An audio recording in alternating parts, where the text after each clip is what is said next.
महाराष्ट्र विधानसभा के स्पीकर ने विधायकों के अयोग्यता मामले में अपना फैसला सुना दिया है और इस मामले पर बातचीत करने के लिए इस वक्त हमारे साथ शिवसेना उद्धव गुट की सांसद प्रियंका चतुर्वेदी हैं। मैम, क्या माना जाए कि उद्धव गुट को झटका लगा है क्योंकि स्पीकर ने कहा कि शिंदे गुट ही असली शिवसेना है?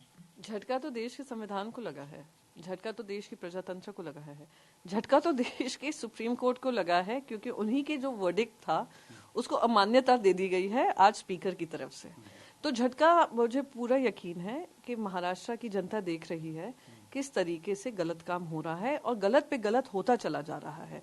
तो उसको सही पटरी पे लाने के लिए 2024 में जो चुनाव होगा, लोकसभा का हो या असेंबली का हो, वहां की जनता सबक सिखाएगी और फिर से महाराष्ट्र आगे बढ़ेगा देश के मॉरल कंपास को, कॉन्स्टिट्यूशनल कंपास को और डेमोक्रेटिक कंपास को वापस उसकी जगह पे ला दे। जब स्पीकर ने जब ये फैसला सुनाया तो उस वक्त उन्होंने कहा कि उन्होंने इलेक्शन कमीशन के फैसले का भी ध्यान रखा है, इसे कैसे देखते हैं आप? देखिए, तीन चीजें हैं। इलेक्शन, पहले तो सुप्रीम कोर्ट ने कहा 10 शेड्यूल सुप्रीम है। जो चीफ विप का अपॉइंटमेंट किया गया एकनाथ शिंदे की तरफ से और जो फ्लो लीडर का अपॉइंटमेंट किया गया वो इनवैलिड, अनकॉन्स्टिट्यूशनल, इलीगल है। और यहां तक कहा गया अगर उद्धव जी ने रेजिग्नेशन नहीं दिया होता, हम लोग ने, सुप्रीम कोर्ट ने उसको रीइंस्टेट किया होता, हमें यहां तक ही कहा गया था। तो उसी स्पिरिट में उन्होंने कहा था कि अब ये डिस्क्वालीफाई, हमने आपको डायरेक्शन दे दिया है, अब आपको निर्णय लेना पड़ेगा। आप तो सबसे पहले उसके खिलाफ गए। अब रही बात इलेक्शन कमीशन की, इलेक्शन कमीशन का मैंडेट बहुत क्लियर है कि 2/3 स्प्लिट तब होता है जब पूरा वर्टिकल स्प्लिट होता है, right from office bearers to national executive members to party members to elected representatives local bodies के, असेंबली के, पार्लियामेंट के। आपने सिर्फ लेजिस्लेटिव असेंबली स्ट्रेंथ देकर आपने निर्णय कर लिया कि ये पार्टी सिंबल और पार्टी नाम एकनाथ शिंदे को जाएगा, जो हमने सुप्रीम कोर्ट में चैलेंज किया, वो बिल्कुल बरकरार है। और उसमें एक सवाल ये उठता है कि चोर आपके घर पे आकर चोरी कर ले, अब पुलिस स्टेशन भागेंगे, मेरे घर में चोरी हो गई है, सामान लुट गया है, तो क्या अरे वो सामान तो अब चोरों का है, अब आपका नहीं है। डिसीजन इस तरीके का लिया गया है जो गलत प्रेसिडेंट है। तीसरा, कह रहे हैं 2018 का कॉन्स्टिट्यूशन का रिकॉर्ड इलेक्शन कमीशन के पास नहीं है, उस आधार पे जो भी निर्णय लिया गया है आज स्पीकर। तो सवाल बस ये उठता है, अगर 2018 का एफिडेविट आपके पास, कॉन्स्टिट्यूशनल अमेंडमेंट आपके पास नहीं था, तो जो एबी फॉर्म्स के आधार पर ये लोग इलेक्ट होकर आए हैं, एकनाथ शिंदे से लेकर श्रीकांत शिंदे, वो 40 गद्दार और बाकी सारे इलेक्ट होकर आए, उसको आपने मान्यता किस आधार पर दी? क्योंकि वो सिग्नेचर तो इलेक्शन, वो पार्टी प्रेसिडेंट करते हैं। और अगर इंट्रा पार्टी डेमोक्रेसी की बात करें तो किसी ने ये मुद्दा 2018 में इलेक्शन कमीशन को जाकर क्यों नहीं बोला?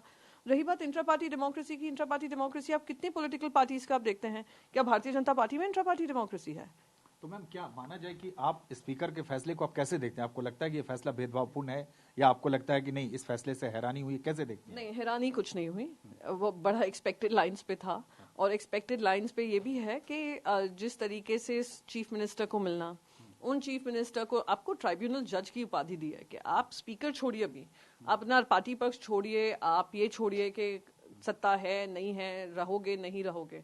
अटल बिहारी वाजपेयी जी खुद कहते थे सत्ता में रहो या ना रहो, सत्ता आएंगी जाएंगी, पार्टी बढ़ेंगी गिरेंगी, पर संविधान सबसे ऊपर होना चाहिए। आपने उसको भी दरकिनार कर दिया।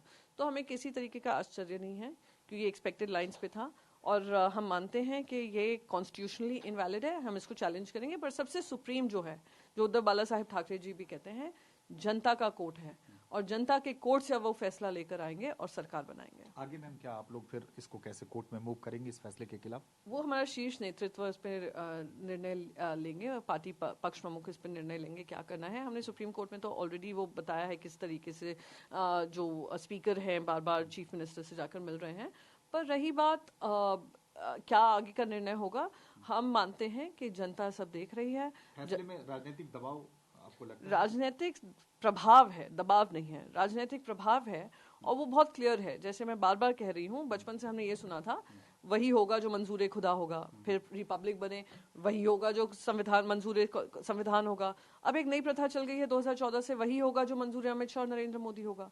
उसी का आज सीधा साधा उदाहरण जो आप देख रहे हैं, सीधा लाइव आ रहा है हर चैनल पे आज महाराष्ट्र असेंबली से, वो देखने को मिला है। तो कोई आश्चर्य नहीं है, हम लड़ेंगे, डटेंगे और इनको हराएंगे। मैम, एक आखिरी सवाल राम मंदिर से जुड़ा हुआ। कांग्रेस ने रिस्पेक्टफुली सोनिया गांधी और अधीर रंजन चौधरी ने राम मंदिर प्राण प्रतिष्ठा समारोह में जाने से इनकार किया।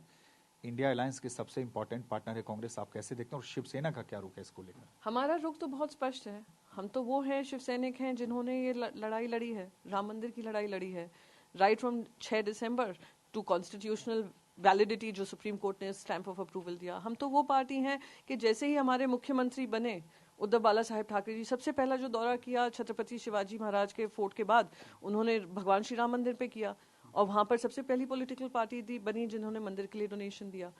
पर आप भेदभाव देखिए, जिस पार्टी ने कंधे से कंधा मिलाकर ये लड़ाई लड़ी है, आज आपने उसी पार्टी के मुखिया को इन्विटेशन नहीं दिया। तो भेदभाव कौन कर रहा है? रही बात कांग्रेस पार्टी की, ऐसे रहा वो उनकी पॉलिटिकल पार्टी का डिसीजन होगा। हमारे लिए तो ये आस्था का विषय है, ना हमारी राजनीति का विषय है, ये मेरे धर्म का विषय है और भगवान श्री राम का विषय है। और हम सबको इस बात की खुशी है कि भगवान श्री राम अयोध्या में फिर से लौटेंगे और भव्य तरीके से लौटेंगे।